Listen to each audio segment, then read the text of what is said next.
نشانی دیکھ لیتی تو انگلیاں نہیں اپنے دل کاٹ لیتی. تو کہا ملیحن، بات لمبی ہو جائے گی کیونکہ یہ تو عنوان ہی ایسا ہے. تو ملیحن دوسری بات. تیسری بات مقصدہ. مقصد کا معنی متوازن.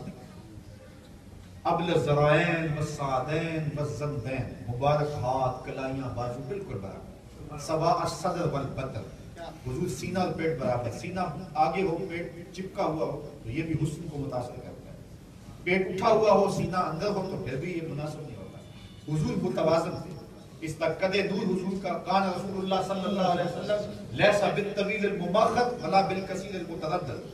حضور کا قد چھوٹا بھی نہیں تھا بڑا بھی نہیں تھا، درمیانی قد و قامت. اور یہ حسن اور یہ توازن. لیکن یہ بات بھی ذہن میں رکھیں، حضور کا قد درمیانہ تھا. بڑے بڑے قد والے لوگ بھی موجود تھے، لیکن اذا جامع الناس غمرهم، جب حضور لوگوں میں کھڑے ہوتے حضور کے کندھے لوگوں کے سروں سے اونچے دکھائی دیتے. ہر لحاظ سے اونچے ہی اونچے تھے. بلکہ ذرا دیکھیے صحابہ کی محبت بھی یہاں. ایک صحابی حضرت عباس بن عبد المطلب حضور کے سکے چچا لگتے، ابن شیبہ نے روایت کی ہے. تو ان سے کسی نے پوچھا کہ آپ بڑے ہیں یا حضور بڑے ہیں؟ تو انہوں نے کہا کہ بڑے حضور ہی ہیں لیکن پیدا میں پہلے ہوا.